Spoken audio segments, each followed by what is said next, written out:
Olá, olha, seja na hora de contratar alguém ou de ser contratado, uma coisa é certa.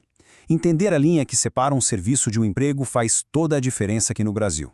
Então hoje a gente vai mergulhar nas diferenças mais importantes entre um contrato de prestação de serviços e um de trabalho, olhando para o que a lei e as grandes decisões judiciais têm a dizer sobre isso.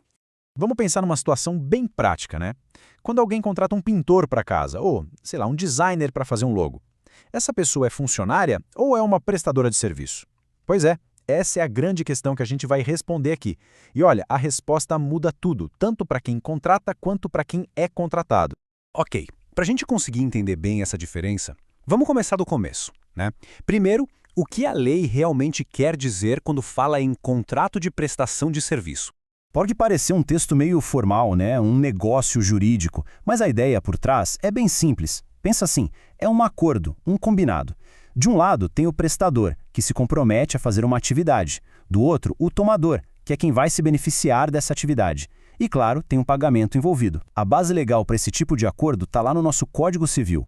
E para não ter nenhuma dúvida, vamos deixar bem claro quem é quem nessa história.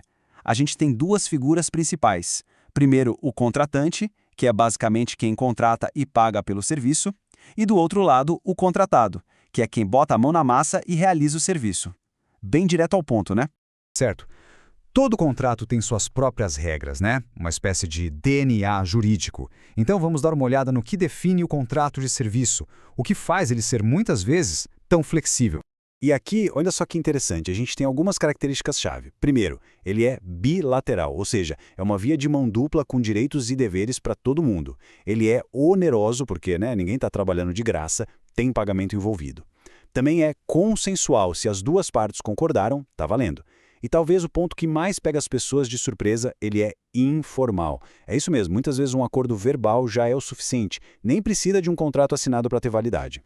Beleza, agora que a gente já tem essa base, chegamos no ponto principal, no X da questão. O que, afinal de contas, separa de verdade um prestador de serviço de um funcionário com carteira assinada? Se tem uma palavra que precisa ficar na cabeça depois de hoje, é essa aqui: subordinação. É esse conceito que define tudo. É o verdadeiro divisor de águas entre um contrato e outro. E essa tabela aqui resume tudo perfeitamente, olha só. No contrato de serviço, o que importa é o resultado, a entrega final. A pessoa tem autonomia, tem independência para decidir como vai fazer o trabalho. Agora, no contrato de trabalho, a história é outra. O foco é no trabalho em si, no processo. E aí entra a tal da subordinação. Tem um chefe, tem ordens, tem horário, é um trabalho habitual, contínuo e, claro, um é regido pelo Código Civil e o outro pela CLT. A grande pergunta no fim do dia é sempre essa: existe uma relação de chefe e subordinado, de comando e obediência? E quando a gente pensa que já entendeu a diferença, a história ganhou um novo capítulo bem importante. Estou falando de uma decisão histórica do Supremo Tribunal Federal, o STF, que literalmente mudou as regras do jogo da terceirização aqui no Brasil. Essa data, 30 de agosto de 2018, é um verdadeiro marco. Foi nesse dia que o STF bateu o martelo sobre a questão da terceirização. E a decisão deles impactou, e muito, a forma como as empresas organizam o trabalho por aqui. E para entender o que o STF decidiu, a gente precisa falar de um conceito-chave: a atividade fim. O que é isso? Bom, é a atividade principal da empresa, a razão pela qual ela existe. Pensa numa montadora. A atividade fim é fabricar carros. Numa escola, é dar aulas. E o grande debate, a grande polêmica antes dessa decisão era justamente essa: será que uma empresa pode terceirizar sua atividade principal? E a resposta do STF veio com essa tese aí. Traduzindo do juridiquês, o que o Supremo disse foi: sim, é lícita. Ou seja, a terceirização é permitida para qualquer atividade, inclusive a atividade fim. Na prática, isso abriu a porta para que as empresas pudessem contratar outras empresas para fazer basicamente qualquer parte da sua operação, até mesmo a principal. Mas e aqui tem um mais gigante. Atenção, a decisão do STF não foi um cheque em branco. Não é uma carta branca para fazer o que quiser. Se no dia a dia, na prática, um trabalhador que é terceirizado no papel, recebe ordens diretas, cumpre horário, enfim, tem todas as características de um funcionário, aí a justiça pode reconhecer o vínculo de emprego.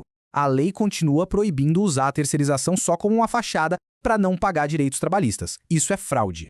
E tudo isso, no fim das contas, nos leva a uma grande pergunta, uma que define muito do debate sobre o futuro do trabalho hoje no Brasil.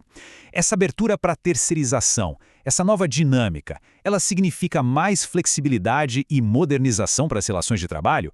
Ou será que ela acaba abrindo a porta para uma maior precarização, para uma perda de direitos? Essa é uma resposta que, ao que tudo indica, ainda está sendo construída.